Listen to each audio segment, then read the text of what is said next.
Salam əziz izləyicilər, mən sizlərə 2-ci sinif riyaziyyat dərsliyindən tapşırıqların izahını verəcəm. Əvvəlcə öyrənmə materialı ilə tanış olaq.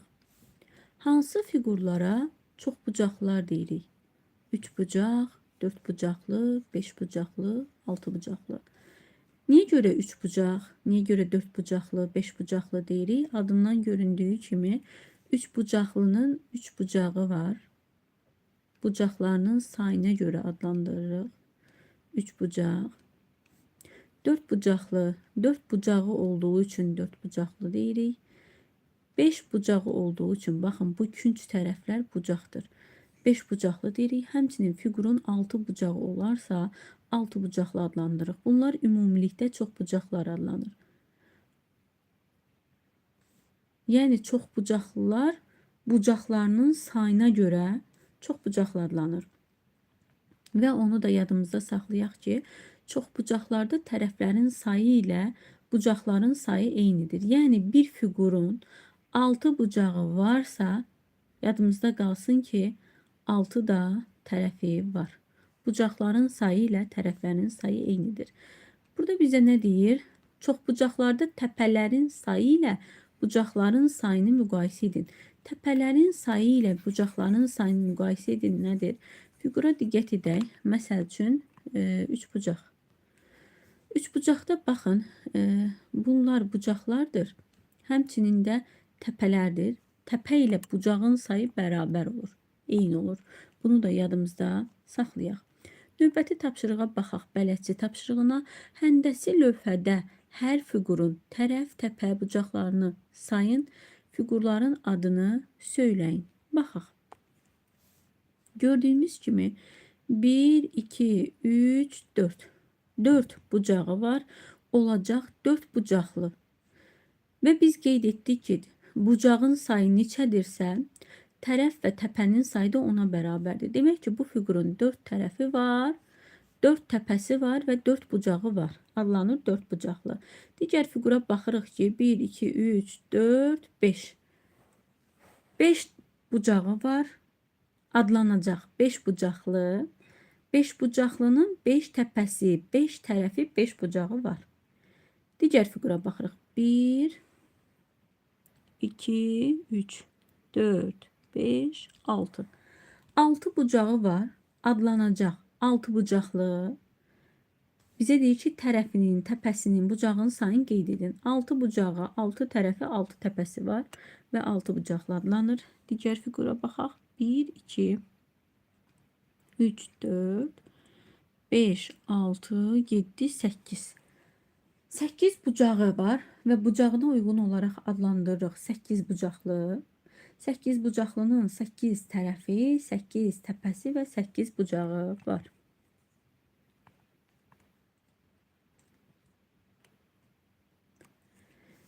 Birinci tapşırığa baxaq. Müstəqil iş. Fiqurların adlarını söyləyin. Adlarını necə söyləyirik? Bucaqlarına baxırıq və adlandırırıq. Baxırıq 4 bucağı var, olacaq 4 bucaqlı. Digər fiqurun 3 bucağı var, olacaq 3 bucaq. C-də 1, 2, 3, 4, 5. 5 bucağı var, olur 5 bucaqlı. Bu isə 1, 2, 3, 4, 5, 6. 6 bucaqlıdır. 1, 2, 3, 4. Bu edəcək 4 bucaqlı. Növbəti tapşırığa, ikinci tapşırığa baxaq. Çox bucaqların adını söyləyin. Nömrələnmiş bucaqların iti, kör və ya düz bucaq olduğunu müəyyən edin. Baxaq. Gördüyümüz kimi deyir, adını söyləyin. Adı 3 bucaq. Nömrələnmiş bucaqlar, baxın, birinci bucaq iti bucaqdır. Həmçinin ikinci bucaq da iti bucaqdır. Bu da iti bucaqdır. Bu da iti bucaqdır. Növbəti bir tapşırığına baxaq. Gördüyümüz kimi 1, 2, 3, 4. Olacaq 4 bucaqlı paraleloqram və nömrələnmiş bucaqlara baxaq. Eləyir iti bucaq, kör bucaq. Bura isə iti bucaq olacaq. Baxırıq ki, 1, 2, 3, 4. Dört bucaqlıdır. Və bucaqlarına baxaq. Baxırıq ki, düz bucaqdır. Birinci burada düz bucaqdır. Bura isə kör bucaqdır. 3 nömrəli bucaq kör bucaqdır. Digər fiqur 1, 2, 3, 4, 5, 6 adlanır. 6 bucaqlı. 6 bucaqlı. Və nömrələmiş bucaqlara baxıb. Birinci bucaq iti bucaqdır. İkinci bucaq kör bucaqdır. Üçüncü bucaq da kör bucaqdır. Kör bucaq bilirik ki 90 dərəcədən böyük, 180 dərəcədən kiçikdir. Dördüncü bucaq isə düz bucaqdır. Düz bucaq 90 dərəcəyə bərabərdir. İti bucaq da 90 dərəcədən kiçik olan bucaqlardır. Qaydamıza diqqət edək. Kvadrat, düz bucaqlı, romb və parallelogram düz bucaqlara, dörd bucaqlara aiddir. Demək ki, kvadratdır, düz bucaqlıdır, rombdur, parallelogramdır. Bunlar dörd bucaqlara aiddir. Niyə görə? Gördüyümüz kimi 4 dənə bucaqları var. Hər birinin 4 bucağı var. Bunlar olacaq 4 bucaqlı.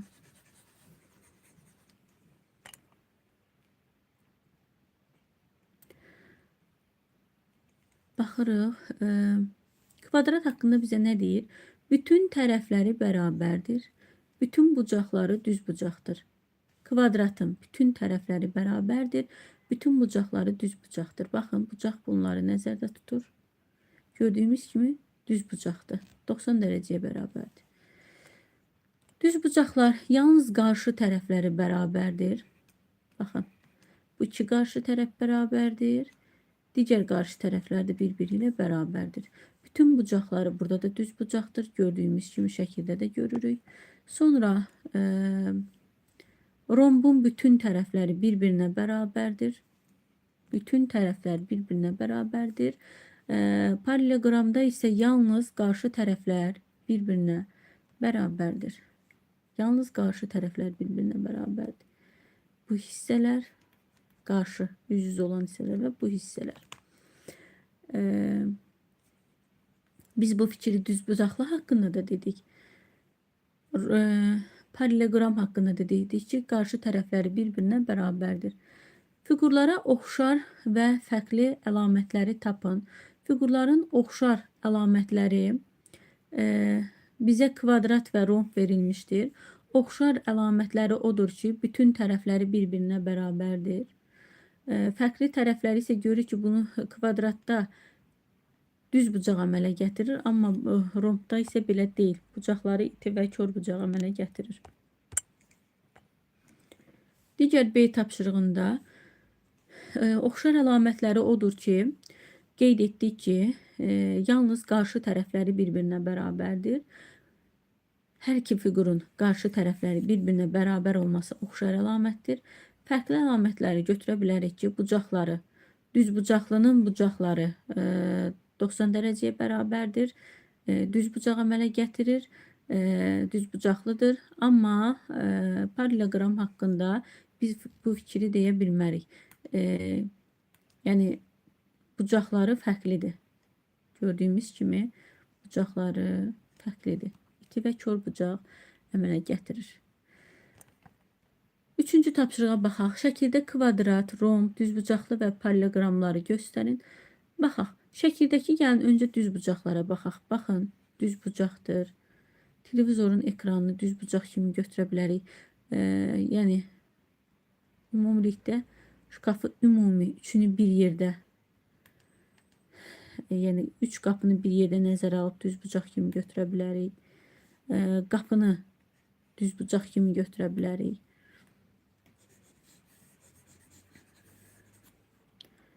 Televizorun altında olan baxın bu hissəni düzbucaq kimi görə bilərik. Burada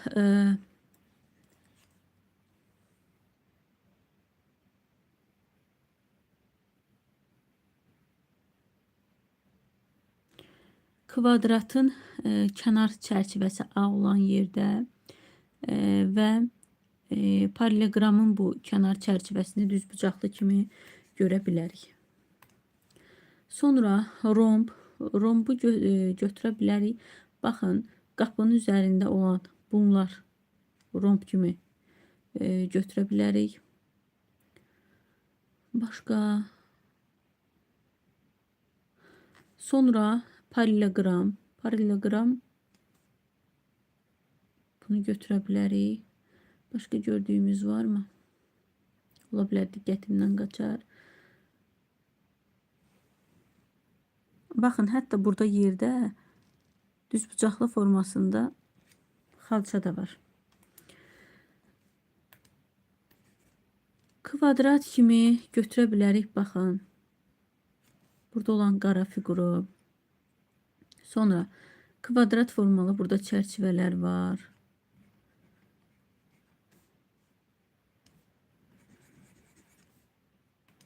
Burada şkafın ayrı-ayrı belə qapılarına baxsaq, bu ağ qapılarına, bunların da tərəfləri bərabər görünür.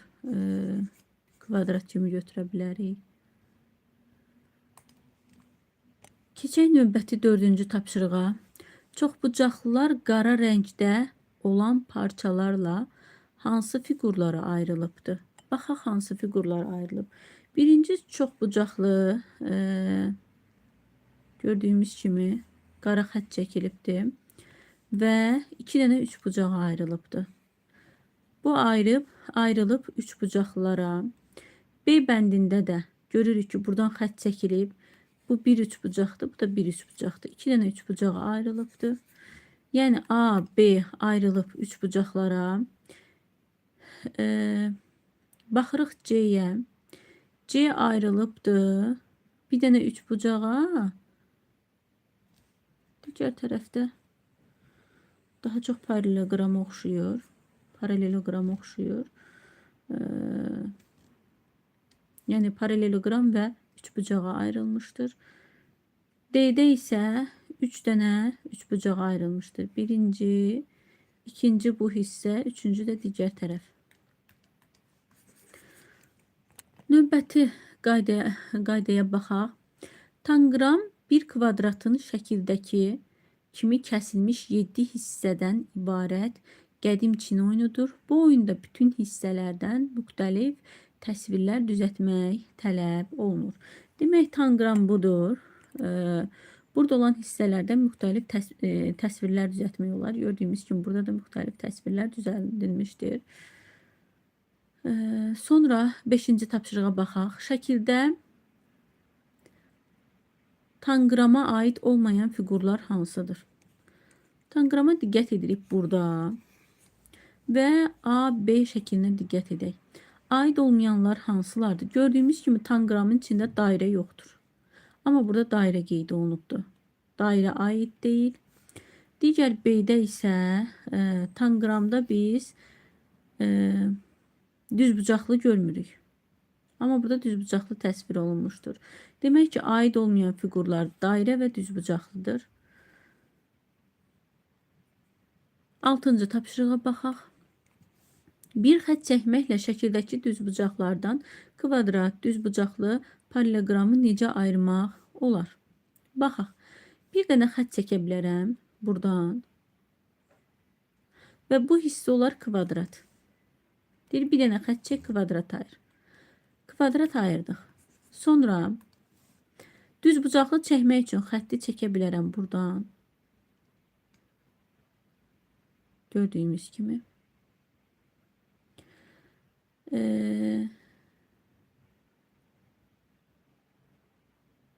Aha.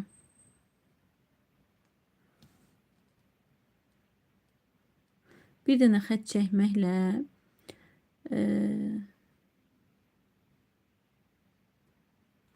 düzbucaqlı ayırmış olduq.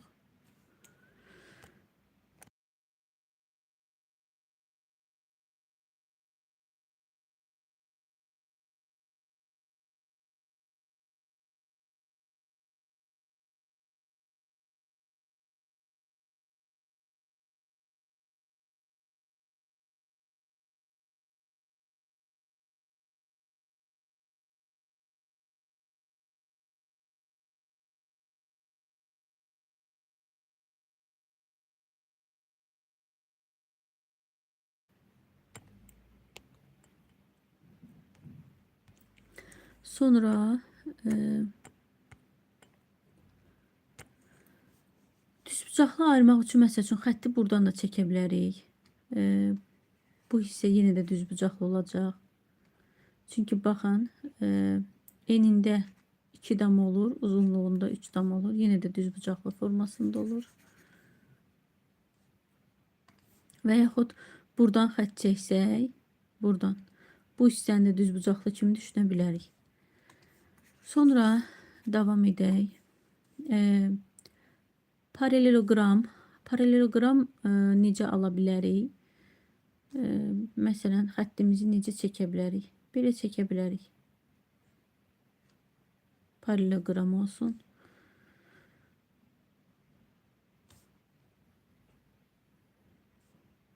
Bir xətt çəkməklə şərtləri yerinə yetirmiş olduq. Davam edək. Samir tanqramdan raket və pişik fiqurları düzəltmək istədi. O bu fiqurları tamamlamaq üçün tanqramın qalan hissələrini hara qoya bilər? Raket düzəltmək istəyirsə, baxın, bu hissəni gətirib tanqramın başına qoya bilər. Burada isə bu hissəni isə bura qeyd edə bilər. Baxın, bura. Belə. Bu da olar aşağı hissəsi. Tamamlamış olar. Bir daha qeyd edirəm. Bunu bura qeyd edəcək. Bunu isə bura. B-yə baxaq. B-də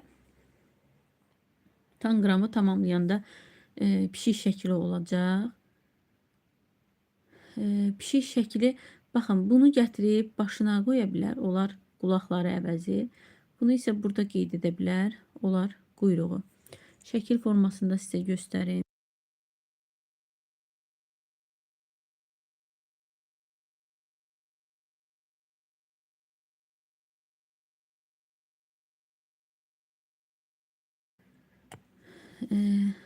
Baxın, əziz şagirdlər, burada bu cür buna oxşar bir fiqur alınmalıdır. Qulaqlarını və quyruğunu qeyd etməlisiniz pişiyi düzəltmək üçün. Həmçində raketi düzəltmək üçün üç bucağı başına, digər tərəfi isə aşağı hissəsinə çəkmək lazımdır.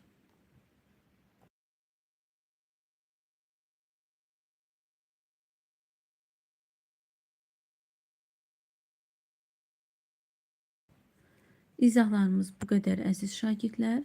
Növbəti izahlarda görüşərik. Hələlik.